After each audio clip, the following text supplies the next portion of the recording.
माननीय मंत्री महोदय शिव गोपाल मिश्रा जी को पूरे भारतवर्ष के ट्रैक मेंटेनरों की तरफ से तहे दिल से नमन। सर, मैं आज सुबह आपका एक वीडियो देख रहा था, उसमें आप अपने जो ट्रैक मेंटेनरों के लिए जो उपलब्धि हासिल की है उस चीज़ को आपने बखूबी अपने शब्दों में बताया सर। काम के घंटों में मैंने परिवर्तन कर दिया, प्रमोशन में अच्छी पहल हुई, ड्रेस को आपने चेंज करवा दिया, जुल्म जो हो रही थी उसे कम करवा दिया, सिक्योरिटी पर विशेष ध्यान दिया गया। ट्रैकमैन का 20% आपने मांगा था ओपन का, एलडीसी ओपन करने के लिए, तो सीआरबी साहब ने उसे 10% पे ही करार दिया। इतने सारे झूठे वादे, इतने सारी झूठी नीति को बोलने से पहले एक बार भी आपने नहीं सोचा कि हम जिस प्लेटफॉर्म पे, जिस सोशल मीडिया के माध्यम से हम बोल रहे हैं, उस सोशल मीडिया के माध्यम से एक एक ट्रैकमैन को आपसे अवगत है। आपकी एक आवाज़ निकलती है, पूरे भारतवर्ष में घूमती है वो, और सबको पता चलती है। सच तो यह है कि आप लोगों ने हमें हमेशा मिसयूज किया, हमें उस लायक समझा ही नहीं। शुरू से शोषण करते आए हैं आप यूनियन वाले, हमें शुरू से आप यूनियन वाले ही हमें बर्बाद किए हैं। हमारे हक को, हमारे पेट को, हमारे भोजन को छीने हैं। जिस ट्रैकमैन के कारण आप वहाँ तक पहुँचे हैं ना सर, उसे ही आप दगा दे दिए।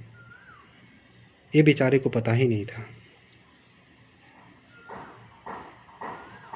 पहले के ज़माना थे जो अंगूठा छाप थे, लेकिन अब तो पढ़े लिखे हैं, उनको अधिकार मिलनी चाहिए थी।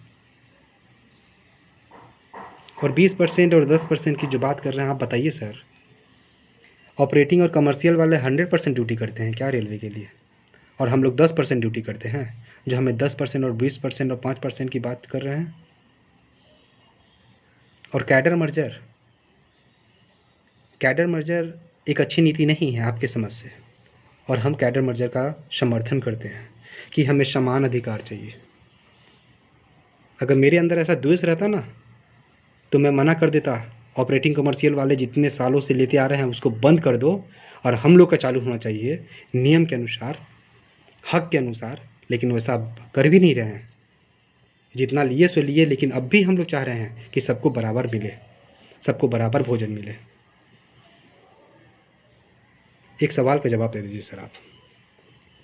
आपके अगर 4 बच्चे हैं तो चारों बच्चों की परवरिश क्या अलग अलग हुई है? चारों को भोजन अलग अलग दिए हैं क्या आप? किसी को कबाब, तंदूरी रोटी और किसी को नमक रोटी दिए हैं क्या किसी बेटे को? नहीं ना दिए हैं। सब पर समान प्यार बरसाए हैं ना आपने। तो फिर रेलवे हमारे साथ ऐसा क्यों कर रही है और गलत कर रही है? तो आप फेडरेशन वहाँ पे इसलिए हैं कि उस गलत का आवाज़ उठाएं। हमारे ट्रैकमैन भाई इतना ज़्यादा शोषित हो गए थे, इतना ज़्यादा शोषित हो रहे हैं कि अपने आप को वो माफ़ नहीं करेंगे जब तक इस चीज़ में बढ़ चढ़ कर हिस्सा ना ले।